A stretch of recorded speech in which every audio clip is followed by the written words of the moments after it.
Welcome back to Beena's learning class. Class 5, 6, 7, 8ൻ്റെയും മാത്സിൻ്റെ എല്ലാ ചാപ്റ്ററും നമ്മൾ അപ്ലോഡ് ചെയ്തിട്ടുണ്ട്. കുഞ്ഞുങ്ങളെ, എന്തെങ്കിലും സംശയമുള്ളവർ നിങ്ങൾ കമൻറ്റ് ചോദിച്ചാൽ മതി കേട്ടോ. ഏത് ചാപ്റ്ററിൻ്റെ ഏത് ക്ലാസ്സിലെ ഏത് ചാപ്റ്ററാണ് വേണ്ടതെന്ന് നിങ്ങൾ കമൻറ്റ് ഇട്ടാൽ മതി. ഞാൻ അതിൻ്റെ ലിങ്ക് നിങ്ങൾക്ക് ഇട്ട് തരാം. 5ാം ക്ലാസ്സിൻ്റെ ഇപ്പം നിങ്ങൾക്ക് 1ാമത്തെ ചാപ്റ്ററാണ് എല്ലാവർക്കും വേണ്ടത് അല്ലേ? 5ാം ക്ലാസ്സിൻ്റെ 1ാമത്തെ ചാപ്റ്റർ ഉണ്ട്, 6ാം ക്ലാസ്സിൻ്റെ 1ാമത്തെ ചാപ്റ്റർ ഉണ്ട്, 7ാം ക്ലാസ്സിൻ്റെ 1ാമത്തെ ചാപ്റ്റർ ഉണ്ട്, 8ാം ക്ലാസ്സിൻ്റെ 9ാമത്തെ ചാപ്റ്റർ ഉണ്ട്. 9ൻ്റെയും 10ൻ്റെയും ആണ് നമ്മൾ ഈ പ്രാവശ്യം ഇടുന്നത്. 10ാം ക്ലാസ്സിലെ 1ാമത്തെ ചാപ്റ്റർ ഒരു എളുപ്പമുള്ള ചാപ്റ്റർ ആയതുകൊണ്ട് ഞാൻ അതിൻ്റെ ഒരു പാർട്ട് ഇടാം. അപ്പോൾ നിങ്ങൾക്കത് മനസ്സിലാവുന്നുണ്ട് എങ്കിൽ കമൻറ്റ് പറ, നമുക്കത് തുടർന്ന് കൊണ്ട് പാർട്ട് 1, 2, 3 എന്നും പറഞ്ഞ് പോവാം. മനസ്സിലാവുന്നില്ലെങ്കിൽ വിട്ടുതരാം കേട്ടോ. ഏറ്റവും എളുപ്പം എൻ്റെ കുഞ്ഞുങ്ങളെ, ഞാൻ ഈ 1ാം ക്ലാസ് മുതൽ 10ാം ക്ലാസ് വരെയുള്ള കുട്ടികളെ പഠിപ്പിക്കുന്നുണ്ട്. ചിലപ്പോൾ ചില കണക്കുകൾ തീരെ താഴോട്ട് പോകുന്നതായിട്ട് എനിക്ക് തോന്നുന്നുണ്ട് കേട്ടോ.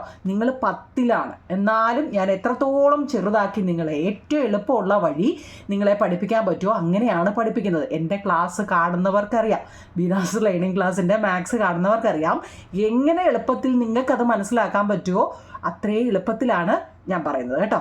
ചുരുക്കത്തിയാവുന്നുണ്ടോ? ഇത് അറിയാൻ വേണ്ടി ഇത് പറഞ്ഞത് കേട്ടോ.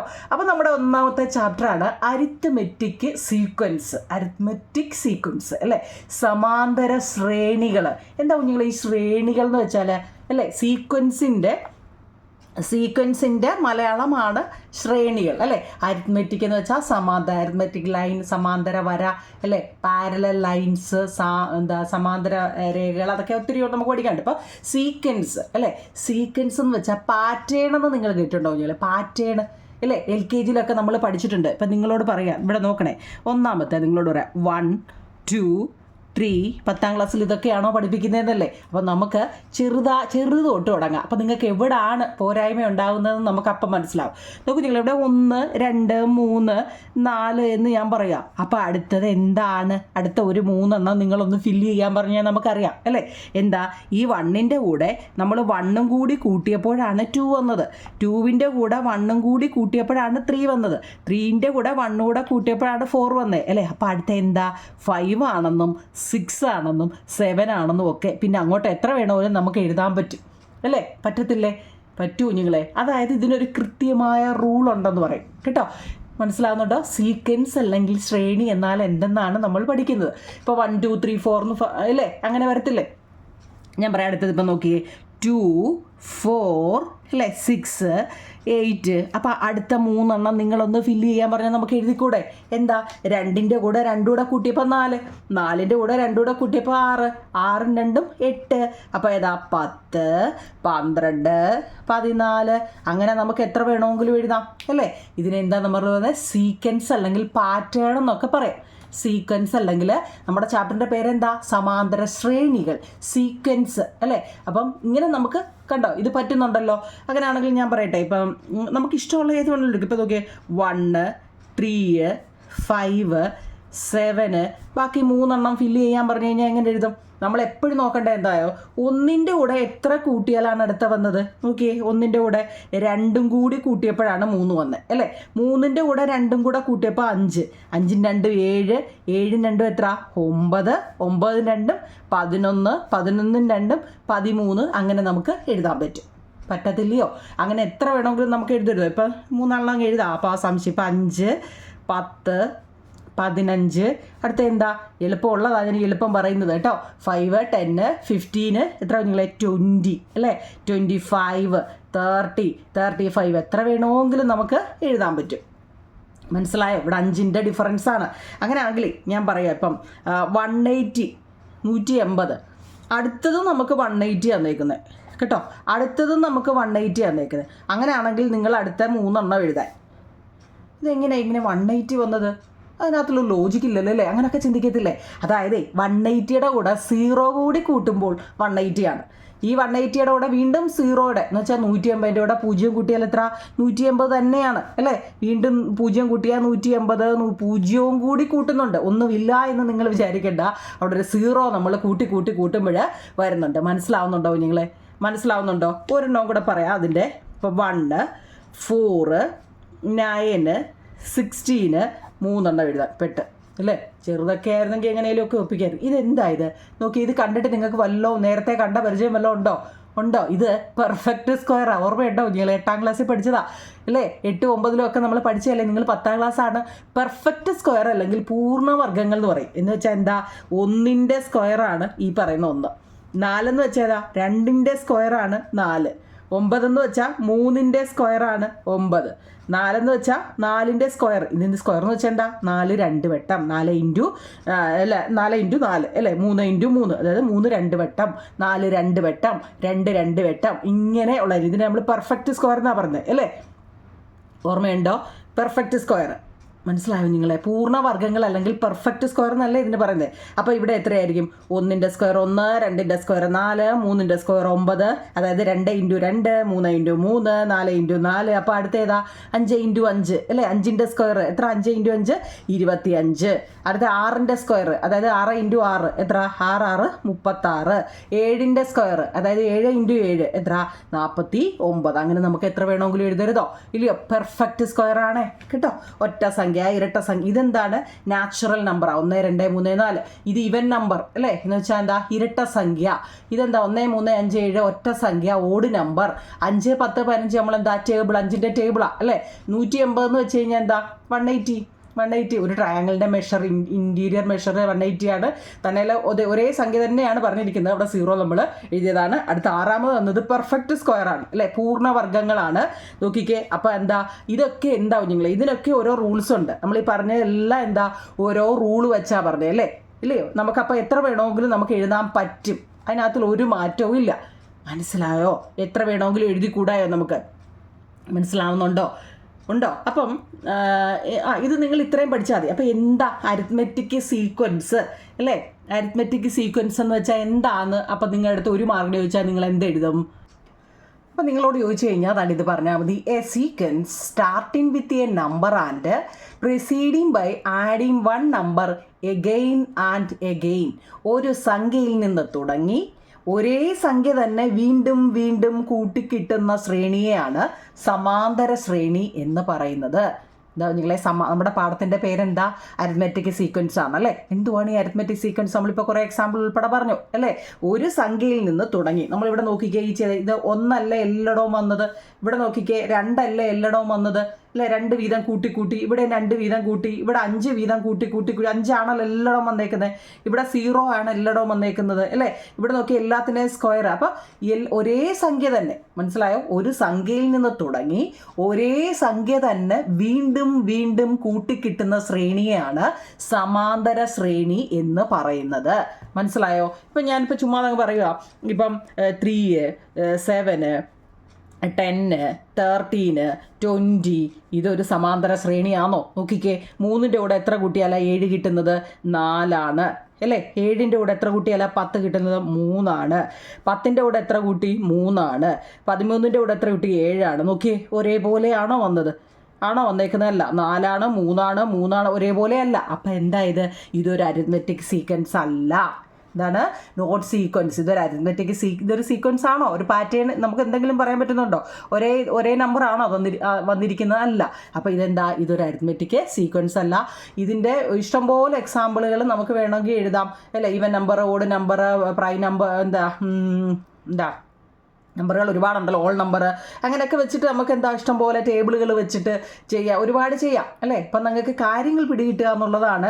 അതായത് ഇവിടെ നോക്കിക്കുക. എല്ലാം ഒരേപോലെ ഒരേ നമ്പർ തന്നെയാണ്. ഇപ്പോൾ 6ൻ്റെ ടേബിൾ ആണെങ്കിൽ 6 12 18 ഇങ്ങനെ പോകുന്ന എല്ലാ 6 അല്ലേ എല്ലായിടവും വന്നേക്കുന്നത്. അപ്പോൾ അതെന്താണ്? അതൊരു സീക്വൻസ് ആണ് എന്ന്.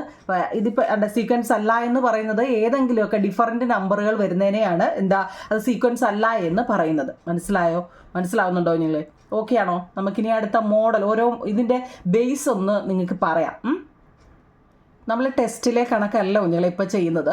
നമുക്ക് അരിത്മെറ്റിക് സീക്വൻസിൻ്റെ ബേസാണ് ഞാനിപ്പോൾ എടുക്കുന്നത്. ടെസ്റ്റിലെ എക്സസൈസ് മുതൽ നമുക്ക് ചെയ്യാം. ചാടി കയറി നമ്മൾ അതങ്ങ് ചെയ്ത് കഴിഞ്ഞാൽ നിങ്ങൾക്ക് സത്യത്തിൽ ആദ്യമൊക്കെ ഇച്ചിരിയൊക്കെ എന്തെങ്കിലുമൊക്കെ മനസ്സിലാവും. പിന്നെ ഇച്ചിരി വലിയ 1 മാർക്കിൻ്റെയൊക്കെ നമുക്ക് പെട്ടെന്ന് ചെയ്യാൻ പറ്റും. പക്ഷേ 2 മാർക്കും 3 മാർക്കിൻ്റെയൊക്കെ വരുമ്പം ഇച്ചിരി കൺഫ്യൂഷൻ വരും. അതുകൊണ്ട് ചാടി കയറി അങ്ങ് എക്സസൈസിലോട്ട് കയറണ്ട. ഞാൻ അതിന് മുമ്പേ നിങ്ങളോട് ചോദിക്കുകയാണ്. ഏതാണ്ട് നമുക്ക് കോമൺ ഡിഫറൻസ് അടുത്ത് നമ്മൾ പഠിക്കുന്നത് കോമൺ ഡിഫറൻസ് അല്ലെങ്കിൽ പൊതുവ്യത്യാസം എന്നാണ് ഇനി നമ്മൾ പഠിക്കാൻ പോകുന്നത്. ഓരോന്ന് ഓർത്തോണേ. എന്താണ് ഈ കോമൺ ഡിഫറൻസ്? ഇതൊക്കെ എന്തോ അല്ലയോ, എന്തോ പേരാ. പൊതുവ്യത്യാസം എന്നാൽ എന്താണ്? ഒരു എക്സാമ്പിൾ ഞാൻ പറയാം. ഇപ്പം മുമ്പ് നമ്മൾ പറഞ്ഞു 1, 3, 5, 7. കണ്ടോ, ഇങ്ങനെ നമ്മൾ എഴുതുന്നത് നമ്മൾ പഠിച്ചില്ലേ? പഠിച്ചോ? കേട്ടോ, ഇതിൻ്റെ എളുപ്പവഴികളാണ് നിങ്ങളെ പഠിക്കുന്നത്. അപ്പോൾ നോക്കിയേ, 1 എന്ന് പറയുന്നതിനെ കേട്ടോ നമുക്കൊരു പേര് കൊടുക്കാം. എ എന്ന് വെച്ചാൽ ഫസ്റ്റ് ടേം എന്ന് പറയാം. എന്താ നിങ്ങളെ? First term. ഓർത്തോണേ, ഫസ്റ്റ് ടേം. അപ്പം അടുത്ത ഏതാ വരുന്നത്? അത് നിങ്ങൾ നല്ലപോലെ ഇപ്പം നമുക്ക് കോമൺ ഡിഫറൻസ് എന്ന് പറയുന്നതെന്ന് ആദ്യം പറയാം. നോക്കിയേ, 1ൻ്റെ കൂടെ എത്ര കൂട്ടിയപ്പോഴാണ് നമുക്ക് 3 കിട്ടിയത്? 2 അല്ലേ? 3ൻ്റെ കൂടെ എത്ര കൂട്ടിയപ്പോഴാണ് നമുക്ക് 5 കിട്ടിയത്? 2. 5ൻ്റെ കൂടെ എത്ര കൂട്ടിയപ്പോഴാണ് 7 കിട്ടിയത്? 2. എല്ലാം ഒരേപോലെയല്ലേ വന്നത്? അല്ലേ? എല്ലാം ഒരേപോലെയല്ലേ വന്നത്? അപ്പം നമുക്ക് എന്താ അവിടെ വന്നത്? അതായത് നമുക്ക് നോക്കി അല്ല ഇങ്ങനെ നോക്കാം. 3ൽ നിന്നും 1 പോയാൽ എത്രയാ? 2ആണ്. 5ൽ നിന്നും 3 പോയാൽ എത്രയാണ്? 2ആണ് അല്ലേ? 7 തൊട്ട് ബാക്കിലെ സംഖ്യയും കുറച്ചാൽ മതി. അത് ഞാനിപ്പോൾ പറയാം. 7ൽ നിന്നും 5 പോലെ എത്ര? 2ആണ് അല്ലേ? നിങ്ങൾ ഇങ്ങനെ വേണമെങ്കിലും എടുക്കാം അല്ലേ? നോക്കിക്കേ, 1ൽ നിന്നും 2 കൂട്ടിയപ്പോൾ 3, 3ൽ നിന്ന് 2 കൂട്ടിയപ്പോൾ. അപ്പോൾ ഇവിടെ എല്ലാം വന്നത് എന്താണ്? അതായത് കോമൺ ഡിഫറൻസ് വന്നത് അല്ലേ? പൊതു വ്യത്യാസം വന്നത് 2ആണ്. അപ്പോൾ ഇങ്ങനെ തന്നു കഴിഞ്ഞാൽ നമുക്ക് അതിൽ നിന്ന് മനസ്സിലാക്കാം കോമൺ ഡിഫറൻസ് എന്തുവാന്ന് നമുക്ക് കണ്ടുപിടിക്കാൻ പറ്റും. കോമൺ ഡിഫറൻസ് അല്ലെങ്കിൽ പൊതുവ്യത്യാസം കാണുന്നത് എങ്ങനെയാണെന്നാണ് നമ്മൾ പഠിക്കുന്നത്. നമുക്കിത് കാണുമ്പോഴേ അറിയാം ഇതിൻ്റെ ഇടയിൽ എത്രൻ്റെ ഡിഫറൻസ് ആണ് വന്നതെന്ന് അല്ലേ? എല്ലായിടവും എന്താ വന്നത്? 2ൻ്റെ ഡിഫറൻസ് ആണ് വന്നത്. മനസ്സിലായോ? ഇതിനൊരു എളുപ്പ വഴിയുണ്ട്. എന്തുവെന്നറിയോ? ഇതിനൊരു ജനറൽ ഫോം പഠിക്കാം. General form, FORM, form of and AP, arithmetic progression. അല്ലെങ്കിൽ നമ്മൾ സീക്വൻസ് ആണ് പഠിക്കുന്നത്. AP, arithmetic progression. General form of and AP. ഇതൊന്നും നിങ്ങൾക്ക് പഠിക്കാനില്ലല്ലോ, നിങ്ങൾക്ക് ആദ്യമൊന്നും ഇതൊന്നും കണ്ടില്ലല്ലോ എന്നൊക്കെ ഡൗട്ട് വരും കുഞ്ഞുങ്ങളെ. ഇതൊക്കെ അങ്ങോട്ടുണ്ട്. അപ്പോൾ ഇത് പഠിക്കാമെങ്കിൽ നിങ്ങൾക്ക് എളുപ്പം മനസ്സിലാവും കേട്ടോ. അതായത് A plus D, A plus 2D, A plus 3D. ഇതൊക്കെ എന്തു ഈ പറയുന്നത് അല്ലേ? അതായത് നമുക്ക് തരുന്ന സംഖ്യ, നമുക്കിപ്പോൾ 1, 2, 3, 4 എന്ന് തരത്തില്ല ഒരു നമ്പർ. മനസ്സിലായോ? അതിൽ ഒന്നാമത്തേനെ നമ്മൾ A എന്ന്, അല്ലെങ്കിൽ A1, ഇത് A2, ഇത് A3, ഇത് A4. മനസ്സിലായോ? മനസ്സിലാവുന്നുണ്ടോ? നമുക്കൊരു എക്സാമ്പിൾ ചെയ്യാം. എ എന്ന് പറയുന്നത് ഇവിടുത്തെ എന്താണ്? ഫസ്റ്റ് ടേമാണ്. എ എന്ന് പറഞ്ഞാൽ ഫസ്റ്റ് ടേമാണ്. പഠിച്ചോണേ. ഡി എന്ന് വെച്ചാൽ ഇപ്പം നമ്മൾ പറഞ്ഞു എ എന്ന് വെച്ചാൽ എന്താണ്? ഫസ്റ്റ് ടേമിനെ പറയുന്ന പേരാണ് എ. ഡി എന്ന് പറഞ്ഞാൽ കോമൺ ഡിഫറൻസ് ആണ്. Common difference. മനസ്സിലായോ? മനസ്സിലാവുന്നുണ്ടോ? അപ്പം ഞാൻ ഒരു എക്സാമ്പിൾ നിങ്ങളോട് പറയാം. എ എന്ന് വെച്ചാൽ ഫസ്റ്റ് ടേം, ഡി എന്ന് വെച്ചാൽ കോമൺ ഡിഫറൻസ്. ഇതറിയാമെങ്കിൽ നമ്മൾ ടെസ്റ്റിനകത്തിലെ ഡോട്ട് ഇട്ടൊക്കെ ഒന്നാമത്തെ കണക്ക് അതൊക്കെ നമ്മൾ ചെയ്യും. പക്ഷേ ഈ ബേസ് ഒന്ന് എടുത്തതേ ഉള്ളൂ കേട്ടോ. മനസ്സിലായോ? ബേസ് ഒന്ന് ഞാൻ പറഞ്ഞതേ ഉള്ളൂ. അതായത് ഇപ്പം ഞാൻ പറയാം, എ എന്ന് പറഞ്ഞു കഴിഞ്ഞാൽ 2 തന്നു, ഡി എന്ന് പറഞ്ഞു കഴിഞ്ഞാൽ 3 തന്നു. അപ്പോൾ എയും ഡിയും നമുക്ക് തന്നിട്ടുണ്ട്. എ എന്ന് വെച്ചാൽ എന്താണെന്ന് നമുക്കറിയാം, ഫസ്റ്റ് ടേമിന് പറയുന്ന പേരാണ് എ. ഡി എന്ന് വെച്ചാൽ നമുക്കറിയാം കോമൺ ഡിഫറൻസ് ആണ്. അപ്പം നമ്മൾ പഠിച്ച രീതി വെച്ചൊന്ന് പറഞ്ഞേ. എ അല്ലേ, പിന്നെന്താണ്? എ പ്ലസ് അല്ലേ, എത്ര? D. A plus D. A plus D, A plus 2D, A plus 3D. അങ്ങനെ നമ്മൾ പഠിച്ചു. ഇത് 1D എന്ന് വേണം. 1D എന്ന് പഠിച്ചാൽ 1D എന്ന് പഠിച്ചാൽ വണ്ടി ആയിപ്പോൾ. അതുകൊണ്ട് ഡി എന്ന് വെച്ചാൽ 1D അല്ലേ? A plus 1D, 2D, 3D, 4D എന്ന് പറഞ്ഞാൽ അങ്ങനെ പോവും അല്ലേ? ഇപ്പം നമുക്ക് എ തന്നിട്ടുണ്ട്. എത്ര? എ 2 തന്നിട്ടുണ്ട്. മനസ്സിലാവുന്നുണ്ടോ? മനസ്സിലാവുന്നുണ്ടോ? ഇതൊരു എക്സാമ്പിൾ ഞാനൊന്ന് പറഞ്ഞു തന്നതാണ്. അപ്പം നിങ്ങൾക്ക് ഇത് ചിലപ്പോൾ ഇത് മനസ്സിലാവുന്നവർക്ക് എളുപ്പം ചെയ്യാൻ പറ്റും.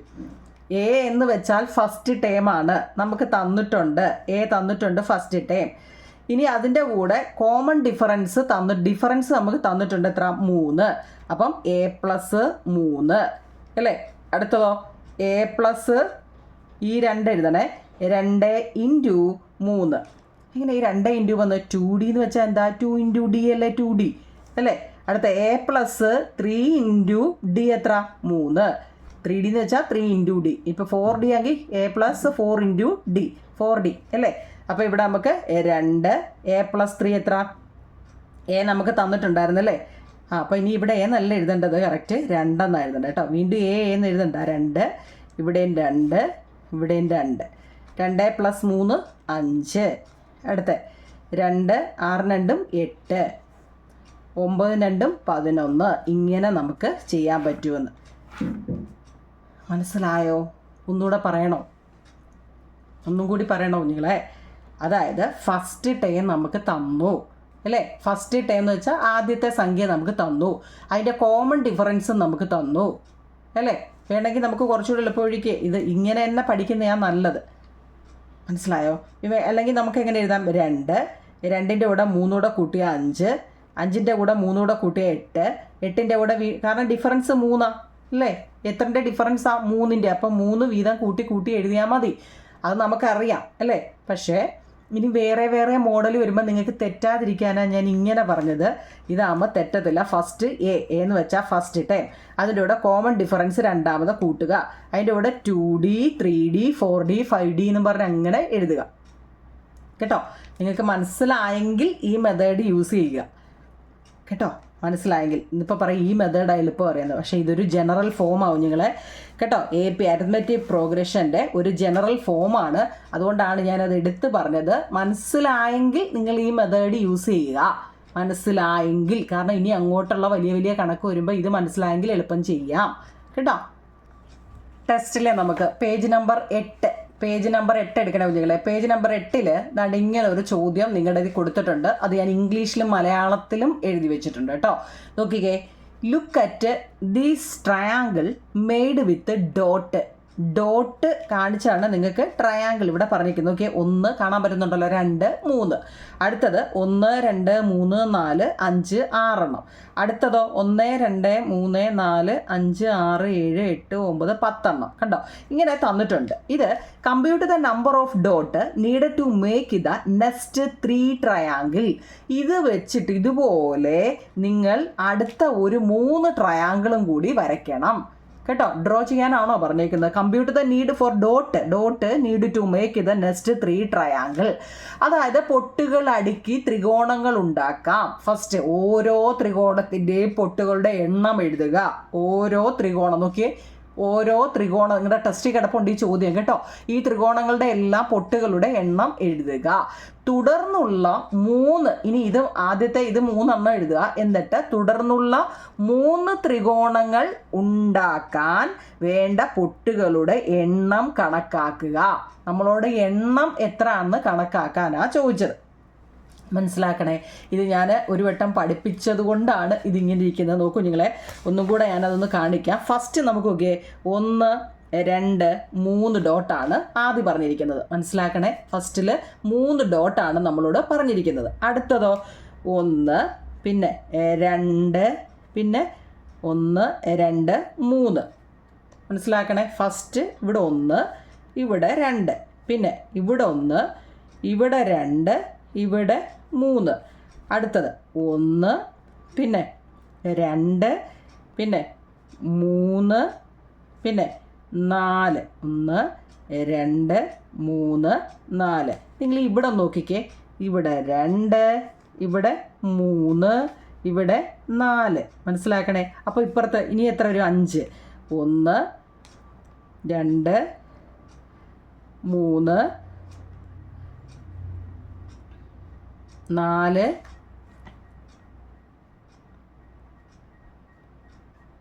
5 കേട്ടോ. ഇവിടെ 5. മനസ്സിലാക്കണേ. അപ്പോൾ അടുത്ത എത്ര വരും? ഇവിടെ ഇങ്ങനെ 6 എണ്ണം അല്ലേ. അടുത്ത ഇവിടെ 7 എണ്ണം. മനസ്സിലാക്കണേ. ആ ക്ലൂ മനസ്സിലാക്കണം കേട്ടോ. ഇവിടെ എത്ര ഉണ്ട്? 2 ഇവിടെ 3 ഇവിടെ 4 ഇവിടെ 5. ഡോട്ട് ഇടുന്നതിനെ കുറിച്ച് പറഞ്ഞു കേട്ടോ. 6 7. ഇവിടെ 7 ആകുമ്പോൾ ഇവിടെ 7 ആയിരിക്കണം, ഇവിടെ 7 ആയിരിക്കണം കേട്ടോ. ഇവിടെ 7 ഇവിടെ 7. ഇവിടെ 6 ആണെങ്കിൽ ഇവിടെ 6 ഇവിടെ 6 ഇവിടെ 6 ഇവിടെ 6 കേട്ടോ. ഇവിടെ 2 ആണെങ്കിൽ ഇവിടെയും 2 ഇവിടെയും 2. ഇവിടെ 3 ആണെങ്കിൽ ഇവിടെയും 3 ആണ് ഇവിടെയും 3 ആണ്. ആ ക്ലൂ ഓർത്ത് വെച്ചേക്കണേ. ഇവിടെയും 4 ഇവിടെയും 4 കണ്ടോ. ഇതാണ് ഈ ചിത്രത്തിൻ്റെ പ്രത്യേകത, മനസ്സിലാക്കണേ. ഇവിടെ ഈ 2, ഇവിടെ 3, ഇവിടെ 4, ഇവിടെ 5 കേട്ടോ, ഇവിടെ 6, 7 അങ്ങനെ എഴുതാനാ. അപ്പോൾ എത്ര ഡോട്ടുകൾ വരുമെന്നാണ് മനസ്സിലാക്കണേ. ഇവിടെ നോക്കൂ നിങ്ങളെ, ഫസ്റ്റിൽ എത്ര എണ്ണം വന്നു? 3 ഡോട്ട് അല്ലേ. രണ്ടാമത്തേൽ എത്ര വന്നു? 6 ഡോട്ട് വന്നു അല്ലേ. മൂന്നാമത്തേൽ നമുക്ക് തന്നിട്ടുണ്ട് 10 ഡോട്ട്. ഇപ്പം ഇത്രയും നമ്മുടെ ടെസ്റ്റിൽ നമുക്ക് തന്നിട്ടുണ്ട് ഡോട്ടുകൾ 3, 6, 10. നോക്കിയേ, 3ൻ്റെ കൂടെ എത്ര കൂട്ടിയപ്പോഴാണ് നമുക്ക് 6 എന്നത്? 3 കൂട്ടിയപ്പോഴാണ് അല്ലേ. 6ൻ്റെ കൂടെ എത്ര കൂട്ടിയപ്പോഴാണ് 10 വന്നത്? 4 കൂട്ടിയപ്പോഴാണ്. നോക്കിയേ, 3, 4. അപ്പോൾ അടുത്ത എത്രയായിരിക്കും? 5 അല്ലേ. 10ൻ്റെ കൂടെ എത്ര കൂട്ടിയാലാണ് 15 വരുന്നത്? 5. മനസ്സിലായോ? 3, 4, 5. ഇനി എത്ര കൂട്ടണം? 6. 15ൻ്റെ കൂടെ 6 കൂടെ കൂട്ടിയാൽ എത്ര? 21. 21ൻ്റെ കൂടെ അടുത്ത എത്ര കൂട്ടണം? 7. 7 കൂടെ കൂട്ടുമ്പോൾ എത്ര? 28. അപ്പോൾ നമ്മളോട് ചോദിക്കുമ്പോൾ നമ്മൾ എങ്ങനെ, ഇതാണ് ആൻസർ വരുന്നത് കേട്ടോ. ഇത് എങ്ങനെ വരുന്നു എന്ന് മനസ്സിലായത് മുമ്പ് നമ്മൾ പറഞ്ഞതാണ് അല്ലേ, അരിത്മെറ്റിക് സീക്വൻസ്. അപ്പോൾ ഇതിനൊരു റൂളുണ്ട്. നോക്കിക്കേ, ഇവിടെ നമുക്കൊരു ആദ്യത്തെ തരും നമുക്ക് എത്രൻ്റെ, ഇവിടെ നോക്കിയാൽ 3, 6 അല്ലേ. അപ്പോൾ 3ൻ്റെ ഡിഫറൻസ് വന്നു. 6, 10. 6ൻ്റെ കൂടെ 4 കൂടെ കൂട്ടിയപ്പോൾ 10 വന്നു. അപ്പോൾ നമുക്ക് മനസ്സിലായി 3, 4. അപ്പോൾ അടുത്ത എന്താ? 5.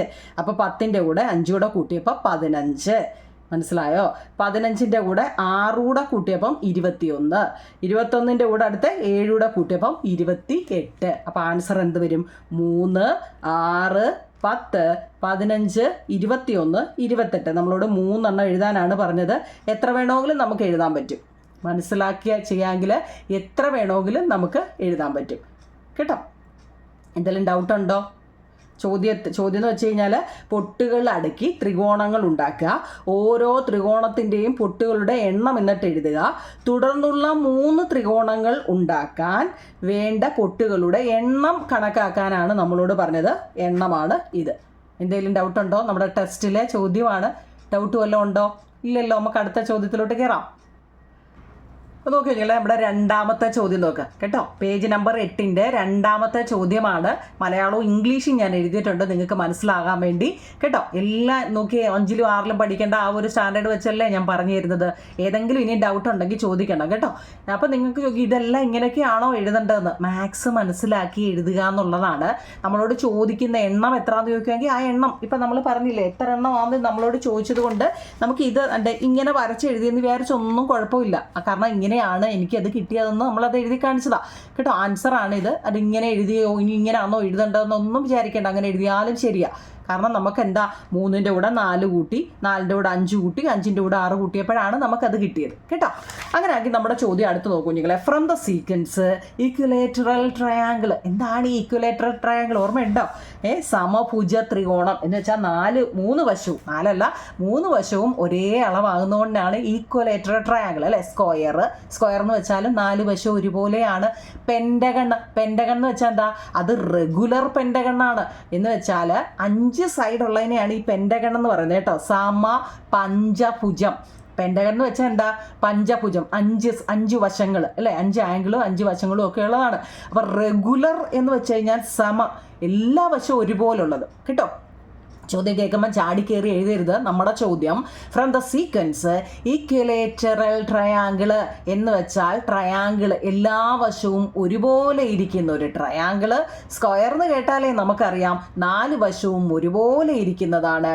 റെഗുലർ പെൻഡഗൺ എന്ന് വെച്ച് കഴിഞ്ഞാൽ 5 വശം എല്ലാ വശവും ഒരേപോലെ ഇരിക്കുന്നത് കൊണ്ടാണ് അതിനെ റെഗുലർ സമ പഞ്ചഭുജം അല്ലേ.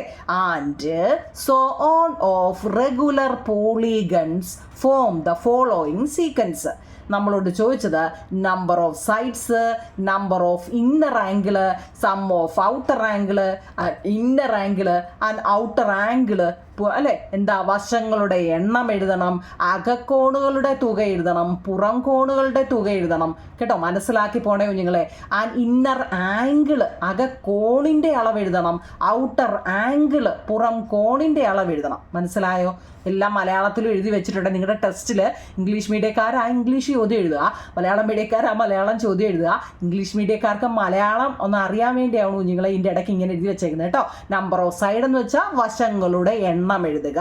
നമ്പർ ഓഫ് ഇന്നർ ആംഗിൾ, ഒരു ആംഗിളിൻ്റെ ഇപ്പോൾ ഇതൊരു ട്രയാങ്കിൾ ആണെങ്കിൽ അതിൻ്റെ ഇത് ഇന്നർ ആംഗിൾ അല്ലേ, ഇവിടെ എല്ലാം കൂടെ 3 കൂടെ കൂട്ടുമ്പോൾ എത്ര വരും? Inner angle. ഔട്ടർ ആംഗിൾ എന്ന് വെച്ചാൽ എന്താ? വെളിയിലത്തെ ഒരു ട്രയാങ്കിളിൻ്റെ, ഇപ്പോൾ ഇതൊരു ട്രയാങ്കിൾ ആണെങ്കിൽ അതിൻ്റെ ഔട്ടർ ഉണ്ട് ഇവിടെ, ഇത് ഇതിൻ്റെ ഔട്ടറാണ്, ഇവിടുന്ന് ഇങ്ങോട്ട് ഇതൊരു ഔട്ടറാണ് അല്ലേ, ഇത് ഇങ്ങോട്ട് ഇതൊരു ഔട്ടറാണ്, ഔട്ടർ ആംഗിൾ അല്ലേ, നമ്മൾ പഠിച്ചിട്ടുണ്ടോ? ഓർമ്മയുണ്ടോ? ഔട്ടർ ആംഗിള്, ഇന്നർ ആംഗിള് അല്ലേ, ഇതൊക്കെ പുറം കോണിൻ്റെ. ഇനി മലയാളം എന്താ പറയുന്നത്? സമഭുജ ത്രികോണം, ഇക്വലേറ്ററൽ ട്രയാങ്കിള്, സമചതുരം, സ്ക്വയർ. ഞാൻ ഈ ചിലക്കുന്ന എന്തുവാ ഇത് എന്താ ഓവറായിട്ട് തോന്നുന്നുണ്ടോ? ഞാനിതിൻ്റെ മലയാളം വായിക്കാം കേട്ടോ. ഇത് കുറച്ച് നേരം ഞാനും പറഞ്ഞിരിക്കുന്നത് മനസ്സിലാവുന്നുണ്ടോ നിങ്ങളെ? ഇതിൻ്റെ മലയാളം ഞാൻ പറഞ്ഞതായിട്ടോ. ഈക്വലേറ്ററൽ ട്രയാങ്കിൾ എന്ന് വെച്ചാൽ സമഭുജ ത്രികോണം, സ്ക്വയർ എന്ന് വെച്ച് കഴിഞ്ഞാൽ എന്താ? സ്ക്വയർ എന്താ? സമചതുരം അല്ലേ. റെഗുലർ പെൻഡഗൺ എന്ന് വെച്ചാൽ സമപഞ്ചഭുജം എന്നിങ്ങനെയുള്ള ശ്രേണിയിൽ നിന്നും സംഖ്യാശ്രേണികൾ നമ്മൾ ഉണ്ടാക്കാനാണ് നമ്മളോട് പറഞ്ഞിരിക്കുന്നത്. Polygon form in the following sequence. വല്ല മനസ്സിലായോ?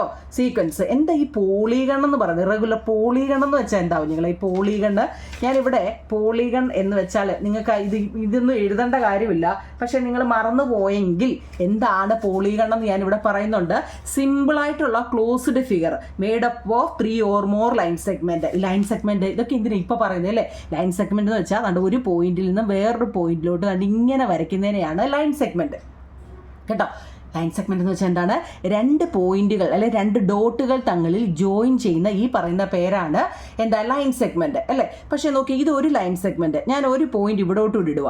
അപ്പോൾ നോക്കിയേ, ഇതൊരു ലൈൻ സെഗ്മെന്റ്. ഇവിടെ നമുക്കൊരു പോളിഗൺ ഉണ്ടാക്കാൻ പറ്റുന്നുണ്ടോ? ഇത് കറക്റ്റ് നോക്കിയാൽ എന്താ? ആംഗിൾ ആവുന്നേ ഉള്ളൂ അല്ലേ. ഇത് നോക്കിയേ, ഇവിടെ വേണമെങ്കിൽ നമ്മൾ കൊടുത്തു കഴിഞ്ഞാൽ ഇതൊരു ആംഗിൾ ആവുന്നുണ്ട്. ഇതൊരു പോളിഗൺ ആവുന്നുണ്ടോ? ഉണ്ടോ? ഇല്ല. പക്ഷേ നമ്മൾ നോക്കി ഇവിടുന്ന് ഇങ്ങോട്ടുകൂടെ ഒരു വര വരച്ചേ. ഇപ്പോൾ എത്രയായി നോക്കിയേ? 1 2 3 അല്ലേ. നേരെ ലൈൻ സെഗ്മെന്റ് എന്ന് വെച്ചാൽ നേരെയാണ്. ഇങ്ങനെ ഇങ്ങനെ ഇങ്ങനെ ഇങ്ങനെ ഇരുന്നാലും അതിനെ കർവ് എന്നാണ് പറയുന്നത് അല്ലേ. ഇങ്ങനെയൊക്കെ ഇങ്ങനെ ഇരുന്നാലും അതിനെ കർവ് എന്നാണ് പറയുന്നത്. നമുക്കിവിടെ കർവ് അല്ല, പോളിഗൺ എന്ന് വെച്ച് കഴിഞ്ഞാൽ എന്താണ്? ലൈൻ സെഗ്മെന്റ് ആണ് കേട്ടോ. സിമ്പിൾ ക്ലോസുമായിരിക്കണം. നമ്മൾ നോക്കാം, ക്ലോസ് ആണോ എന്ന് നോക്കാം. Simple closed figure made up of 3 or more line segment. 3 or more. ഇതിപ്പോൾ നോക്കിയാൽ 3 ലൈൻ സെഗ്മെന്റുകളല്ലേ ഇവിടെ ചേർന്നത് അല്ലേ. 1 2 3. ഇനി ഞാൻ 4 ലൈൻ സെഗ്മെന്റ് ഇവിടെ നിങ്ങോട്ട്, ഇവിടെ നിങ്ങോട്ട്, ഇവിടെ നിങ്ങോട്ട്, ഇവിടെ നിങ്ങോട്ട്. 1 2 3 4 ലൈൻ സെഗ്മെന്റ് ചേർന്നപ്പോൾ അവിടെ എന്തോ ആയി നോക്കിയേ? അവിടെ ഒരു ഫിഗർ ആയില്ലയോ? അങ്ങനെ വരയ്ക്കുന്ന കേട്ടോ. അങ്ങനെയാണെങ്കിൽ നമ്മൾ 3 സൈഡ് വെച്ച് വരച്ചാൽ അതിനെ എന്താ? ട്രയാങ്കിൾ എന്ന് പറയും. ശ്രദ്ധിച്ചിരിക്കണേ നിങ്ങളെ. ട്രയാങ്കിള് 4 സൈഡുള്ളതിനെ ക്വാഡ്രിലേറ്റർ, അതിനകത്തിൽ റെക്റ്റാങ്കിള്, പാരലോഗ്രാം, പിന്നെന്താ സ്ക്വയർ, റോംബസ് അല്ലേ. ഒത്തിരി കാര്യങ്ങൾ വരുന്നതുകൊണ്ടാണ് ക്വാഡ്രിലേറ്റർ കേട്ടോ. അതിനകത്തിൽ വരുന്ന ഇതെല്ലാം 4 സൈഡുള്ള 4 ആംഗിളുള്ളതിനെ നമ്മൾ ഒത്തിരിയും പേരുകൾ പറയുന്നുണ്ട്. ഇപ്പം നമുക്ക് അതിൻ്റെ ആവശ്യമില്ല, ക്വാഡ്രിലേറ്റർ എന്ന് പഠിച്ചാൽ മതി. 5 സൈഡുള്ളതിനെ പെൻറ്റഗൺ, 6 സൈഡുള്ളതിനെ ഹെക്സഗൺ, 7 സൈഡുള്ളതിനെ ഹെപ്റ്റഗൺ, 8 സൈഡുള്ളതിനെ ഒക്ടഗൺ. ഇപ്പം മുമ്പ് നമ്മളോട് കുറേ ചോദിച്ചില്ലേ? അപ്പം നിങ്ങൾക്ക് ഒക്ടഗൺ ചോദിച്ചെങ്കിൽ നിങ്ങൾ അറിയണം, 8 സൈഡുള്ളതാണേ കേട്ടോ. 8 സൈഡ്. 9 സൈഡുള്ളതിനെ നൊനഗൺ, 10 സൈഡുള്ളതിനെ ഡെക്കഗൺ. മനസ്സിലാക്കണേ നിങ്ങളെ. ഓക്കെ ആണോ? അങ്ങനെയാണെങ്കിൽ നമ്മളോട് അവർ ചോദിച്ച ചോദ്യം എന്താ? ഫസ്റ്റ് ചോദ്യം എന്താ? ഇപ്പം നിങ്ങൾ അതിൽ അറിഞ്ഞിരിക്കേണ്ട ഒരു ഇക്വേഷൻ ഉണ്ട്. എന്താണെന്നറിയോ? ഈ ഇങ്ങനെയുള്ള ഏത് പോളിഗണിനെ കുറിച്ച് ചോദിച്ചാലും അതിനുള്ള ഇക്വേഷൻ എന്താണെന്നറിയോ? n-2 × 180. ഈ ഒരു ഇക്വേഷൻ പഠിച്ചു വെച്ചിരിക്കണം കേട്ടോ. ഇതിന് പല എളുപ്പ വഴിയുണ്ട്. ഈ ഇക്വേഷൻ പഠിക്കാമെങ്കിൽ നിങ്ങൾക്ക് എളുപ്പം എന്ന് വെച്ചാൽ ഇപ്പം 100 വശങ്ങളുള്ള 100 സൈഡുള്ള ഒരു പോളിഗൺ നമുക്ക് തരുമോ? 100 വശമുണ്ട്. ഈ 100 വശമുള്ളതിൻ്റെ പേരുമല്ലോ നമുക്കറിയാം. ആകെ 10 വശം. അതും പഠിച്ചതും ഇല്ല അല്ലേ. പഠിച്ച പാട് ഞങ്ങൾക്കറിയാം. അപ്പോഴവിടെ 100 അറിയാവോ? ഇല്ല, അറിയത്തില്ല. അപ്പോൾ ഈ എന്ന് പറയുന്നിടത്ത് 100 അങ്ങിട്ട് കൊടുത്താൽ മതി. മനസ്സിലായോ? ഇപ്പം 1000 സൈഡെന്ന് ചോദിച്ചു കഴിഞ്ഞാൽ എന്താ? ഈ എന്നിൻ്റെ അവിടെ എന്താ? 1000 അങ്ങ് എഴുതി ഒഴിച്ചു കൊടുത്താൽ മതി. മനസ്സിലായോ? അപ്പം n-2 × 180 ആ ഒരു ഇക്വേഷൻ പഠിക്കാമെങ്കിൽ ഇനിയിപ്പോൾ എത്ര സൈഡുള്ള നമുക്കൊരു പടം തന്നാലും മനസ്സിലായോ? എത്ര സൈഡ്? ഞാനിപ്പോൾ അവിടെ ഇങ്ങനെയൊക്കെ ഉള്ള ഇങ്ങനൊരു വരം തന്നിരിക്കുക അല്ലയോ? ചുമ്മാ ഞാനങ്ങ് പറഞ്ഞു. അപ്പോൾ ഇവിടെ നോക്കിയേ, ഇതിനൊക്കെ ഇത് എന്താ? ലൈൻ സെഗ്മെൻ്റ് ആണ് എന്ന് വെച്ചാൽ ഒരു പോയിന്റിൽ നിന്ന് വേറെ പോയിന്റ് ഇങ്ങനെ ഒത്തിരി തന്നു. ഈ സൈഡുകളെല്ലാം കൂടെ നിങ്ങൾ എണ്ണിയപ്പം വെച്ചാൽ ഒരു 13 സൈഡ് ഉണ്ടെന്ന് അങ്ങ് വിചാരിച്ചു. മനസ്സിലായോ നിങ്ങളെ? 13 സൈഡുള്ളതിൻ്റെ പേര് വല്ലതും നമുക്കറിയാമോ? ഇല്ല. അപ്പോൾ ആ എന്ന് വരുന്നിടത്ത് ആ 13 അങ്ങ് എഴുതുക. 10 സൈഡ് വരെയുള്ളത് നമ്മൾ പഠിച്ചിട്ടുണ്ട്. പഠിക്കണേ കേട്ടോ. 10 വശം ഉള്ളതിൻ്റെ പഠിച്ചോണേ പേര് കേട്ടോ. അപ്പം ഇവിടെ നമുക്ക് നോക്കിയേ, ഫസ്റ്റ് നമ്മളോട് പറഞ്ഞത് ഈക്വലേറ്ററൽ ട്രയാങ്കിൾ. നമ്മുടെ ചോദ്യത്തിൽ ആദ്യം നമ്മളോട് ചോദിച്ചത് എന്താണ് നോക്കിക്കേ, from the sequence equilateral triangle. ഈ ഈക്വലേറ്ററൽ ട്രയാങ്കിൾ എന്ന് വെച്ചാൽ എന്താണ്? 3 വശവും ഒരുപോലെ ഇരിക്കുന്നതാണ് അല്ലേ. ഒരു ട്രയാങ്കിളിൻ്റെ മെഷർ ഓർത്തോണേ കുഞ്ഞുങ്ങളെ 180 ആണ്. ഒരു ട്രയാങ്കിളിൻ്റെ ഇൻറ്റീരിയർ ആംഗിൾ എന്ന് വെച്ചാൽ ഇത് 3ഉം കൂടി കൂട്ടുമ്പോൾ ഓർത്തോണേ 180. നിങ്ങൾക്ക് അറിയാം, 10ാം ക്ലാസ് ആണ്, നിങ്ങൾക്ക് അറിയാമെന്ന് എനിക്കറിയാം. എന്നാലും അറിയാൻ വയ്യാത്തൊരു വല്ലതും ഉണ്ടെങ്കിൽ ഒരു ത്രികോണത്തിൻ്റെ അകക്കോണുകളെല്ലാം കൂടെ കൂട്ടുമ്പോൾ എത്ര വരണം? 180 ഡിഗ്രി വരണം. അപ്പം അത് ഈക്വലാണ്. ഈക്വലേറ്ററിലാണെങ്കിൽ എന്താ? തുല്യമായിട്ടായിരിക്കും. ഇവിടെ എത്ര ആണോ അത് തന്നെ ആയിരിക്കും ഇവിടെ, ഇവിടെ എത്ര ആണോ അത് തന്നെ ആയിരിക്കും ഇവിടെ കേട്ടോ. അപ്പോൾ ഇവിടെ എത്ര ആയിരിക്കും? 60 60 60. 3 വശവും തുല്യമായിട്ട് കൊടുക്കണം കേട്ടോ. മനസ്സിലായോ? അപ്പോൾ നമുക്ക് ട്രയാങ്കിൾ n-2 × 180. അപ്പോൾ n എന്ന് വെച്ചാൽ ട്രയാങ്കിളിൻ്റെ 3 ആണ്. 3 - 2 × 180 നമുക്ക് കിട്ടി 180. മനസ്സിലായോ? സംശയം വല്ലതും ഉണ്ടോ? അടുത്ത രണ്ടാമത്തെ സ്ക്വയർ ആണ്. സ്ക്വയർ എന്താണ്? റെഗുലർ സ്ക്വയർ ആണ്. സ്ക്വയറിന് 4 ഉണ്ട്. അപ്പം 4 - 2 × 180 എത്ര? 360 ആണ്. അപ്പം 2 എണ്ണം കിട്ടി. മനസ്സിലായോ? 2 എണ്ണം കിട്ടിയേ. അടുത്തത് എന്താ? മൂന്നാമത്തത് റെഗുലർ പെൻഡഗൺ ആണ്. അതുകൊണ്ട് ഇവിടെ ഞാൻ വരച്ച് കാണിച്ചിട്ടുണ്ട് കേട്ടോ. അത് പറഞ്ഞ് നിങ്ങൾക്കത് കേട്ടോ എന്തെങ്കിലും ഡൗട്ട് ഉണ്ടെങ്കിൽ ഞാനിവിടെ വരച്ച് കാണിച്ചിട്ടുണ്ട്. ഈക്വലേറ്റർ ട്രയാങ്കിൾ എന്ന് വെച്ച് കഴിഞ്ഞാൽ അതിൻ്റെ ഇൻറ്റീരിയർ അകക്കോണെന്ന് വെച്ചാൽ 180 ആണ്. അത് തുല്യമായിട്ട് വേണം. അങ്ങനെ ഇവിടെ 80 ഇവിടെ 30 അങ്ങനെ ഒന്നും കൊടുക്കാൻ പറ്റത്തില്ല. ഈക്വലാണ്, ഈക്വലേറ്ററാണ് അല്ലേ. സമഭുജ ത്രികോണമാണ്. അപ്പോൾ 60 വെച്ച് കൊടുത്താൽ ഇവിടെ 180. ഇവിടെയും തുല്യമാണ്. അപ്പോൾ ഇവിടെ 90 90 90 90 അല്ലേ. നോക്കിയേ, പെർപെൻഡിക്കുലർ ലൈനാണ്, സ്ക്വയറാണ്. അപ്പം 360. ഇത് പഠിച്ചോണേ, സ്ക്വയറിന് 360. അപ്പം എന്താ? പെൻഡഗൺ ആണെങ്കിലോ, പെൻഡഗണ് നമ്മൾ ആ മുമ്പ് പഠിച്ച ഇക്വേഷൻ വെച്ച് എഴുതാം. ഏതാണെന്നറിയോ? ഇവിടെ എത്ര പെൻഡഗൺ എന്ന് വെച്ചാൽ 5 സൈഡല്ലേ കുഞ്ഞുങ്ങളെ. മനസ്സിലാക്കണേ, പെൻഡഗണിന് 5 സൈഡാണ്. അപ്പം എങ്ങനെയാ? 5 - 2 × 180. മനസ്സിലായോ? ആ ക്ലൂ പഠിക്കുന്നവർക്ക് ഏത് പടം തന്നാലും ചെയ്യാൻ പറ്റും. 5 - 2 എത്ര? 3. 3 × 180 എത്ര? 540. അപ്പോൾ റെഗുലർ പെൻഡഗണിൻ്റെ മെഷർ 540, സ്ക്വയറിൻ്റെ 360, ഈക്വൽ ട്രയാങ്കിളിൻ്റെ 180. അങ്ങനെയാണെങ്കിൽ ഇത് എത്ര സൈഡുണ്ട്? Hexagon, hex 6 side. 6 സൈഡാകുമ്പോൾ നമുക്ക് എങ്ങനെ എഴുതാം? 6 - 2 × 180. അതായത് 6 ൽ 2 പോയാൽ 4. 4 × 180 എത്ര? 720. അപ്പം നമുക്ക് ഈ നമ്മളോട് ചോദിച്ച 4 എണ്ണത്തിൻ്റെയും പടം താണ്ട് ഇവിടെ വരച്ച് ഞാൻ കാണിച്ചിട്ടുണ്ട്. അപ്പം നിങ്ങൾക്ക് ചോദിക്കും, പരീക്ഷയ്ക്ക് ഇങ്ങനെ പടം വരച്ചൊക്കെ എഴുതണോ എന്നൊക്കെ ചോദ്യം വരാം. അത് റഫായിട്ട് നിങ്ങൾ വലത്തുവശത്തൊന്ന് വെച്ച് വരച്ചോ അതല്ലെങ്കിൽ ഇതാണ്ട് ഈ ഇക്വേഷൻ ഉപയോഗിച്ചോ ഒക്കെ എഴുതാം കേട്ടോ. സ്കൂളിൽ ടീച്ചർ സ്കൂൾ തുറക്കുമ്പം പഠിപ്പിക്കുമല്ലോ. അപ്പം നിങ്ങൾക്ക് ഏതാണോ നിങ്ങൾക്ക് മനസ്സിലാവുന്നത്. എനിക്ക് കൂടുതലായിട്ടും കുട്ടികൾ ഇതണ്ട് ഇത് വെച്ച് ചെയ്യുമ്പോൾ കിട്ടുന്നുണ്ട്. ഇപ്പം ഞാൻ പറയാം 100 സൈഡ് മുമ്പ് ഞാൻ പറഞ്ഞില്ലേ, 100 വശങ്ങളാണെങ്കിൽ 100 - 2 × 180 കിട്ടും കേട്ടോ. അപ്പം നമ്മളോട് ചോദിച്ച ചോദ്യങ്ങൾ വെച്ചിട്ട് നമുക്ക് ചെയ്യാം. ഒന്നാമത് ചോദിച്ചത് നമ്പർ ഓഫ് സൈഡുകളാണ് നിങ്ങൾ. ഇവിടെ നോക്കിയേ, സൈഡ് എത്ര ഉണ്ട്? ഫസ്റ്റ് 3, രണ്ടാമത്തേന് എത്ര ഉണ്ട്? 4 നോക്കിയേ, അടുത്തതിന് 5 6 7 അങ്ങനെ പോവും. മനസ്സിലായോ? 3 4 5 6 7 ഹെപ്റ്റഗൺ, ഒക്ടഗൺ, നൊനഗൺ, ഡെക്കഗൺ എന്ന് പറഞ്ഞ് അങ്ങ് പോവും. അപ്പം നമ്പർ ഓഫ് സൈഡ് ഒന്നാമത്തെ നമുക്ക് കിട്ടി. സംശയം ഉണ്ടോ? 3 4 ഇത് 3 വശങ്ങളാണ്, സൈഡ് വശങ്ങൾ. അടുത്ത രണ്ടാമത്തെ ചോദ്യം sum of inner angle. Inner angle, sum of inner angle ഏതാ? ഒന്നാമത്തെ ട്രയാങ്കിളിൻ്റെ ഇന്നർ ആംഗിൾ 180. നോക്കിയേ, 180. രണ്ടാമത്തെ സ്ക്വയറിൻ്റെ ഇന്നർ ആംഗിൾ 360. അടുത്തത് 540 720. അങ്ങനെ നമുക്ക് എത്ര വേണമെങ്കിലും ചെയ്യാം കേട്ടോ. 7 ആണെങ്കിൽ 7 - 2 × 180 കേട്ടോ. എത്ര വേണമെങ്കിലും നമുക്ക് എഴുതാൻ പറ്റും. മനസ്സിലാക്കണേ. അടുത്ത മൂന്നാമത്തെ ചോദ്യം സം ഓഫ് ഇന്നർ ആംഗിൾ. അത് മൂന്നാമത്തെ സം ഓഫ് ഔട്ടർ ആംഗിൾ. എപ്പോഴും ഓർത്തോളൂ കുഞ്ഞുങ്ങളെ. നമുക്ക് ഈ തന്നിരിക്കുന്ന പോളിഗൺ കേട്ടോ. ഈ ഒരു ചോദ്യം നിങ്ങൾക്ക് തെറ്റിപ്പോകരുത്. പുറം കോണുകളുടെ തുക എത്രയാണ്? ഏത് പോളിഗണിൻ്റെ ആയാലും, അതിപ്പോൾ റെക്റ്റാങ്കിൾ ആയാലും സ്ക്വയർ ആയാലും ഹെക്സഗൺ ആയാലും ഹെപ്റ്റഗൺ ആയാലും ഏത് പടം നിങ്ങൾ ഏത് വേണമെങ്കിലും വരച്ചോ, അതിൻ്റെ പുറം കോണുകളുടെ തുക എപ്പോഴും 360 ആണ്. അതിനകത്ത് നിങ്ങളത് കാണാതെ അങ്ങ് പഠിക്കണം. സം ഓഫ് ഔട്ടർ ആംഗിൾ എത്ര? 360 ആണ്. അത് കാണാതെ പഠിച്ച് വെച്ചിരിക്കണം കേട്ടോ. അതിന് ഒരു മാറ്റവും വരത്തില്ല. ഏത് പോളിഗണിൻ്റെ എടുത്താലും എക്സ്റ്റീരിയർ ആംഗിൾ 360 ആണ്. ഇനി ഇന്നർ ആംഗിൾ നോക്കിക്കേ. ഇന്നർ ആംഗിൾ എന്ന് പറഞ്ഞാൽ നമുക്ക് ഇന്നർ ആംഗിൾ 180 ആണ്. അല്ലേ 180. അതിൻ്റെ ഓരോ വശവും എത്ര വന്നത്? ഇന്നർ ആംഗിളിൻ്റെ ഒരു വശം 60. ഓക്കെ, അതായത് എത്ര ആണോ ഇന്നർ ആംഗിൾ വരുന്നത്, അതായത് മൊത്തത്തിൽ എത്ര വന്നോ അതിൻ്റെ വശങ്ങൾ കൊണ്ട് ഡിവൈഡ് ചെയ്താൽ മതി കേട്ടോ.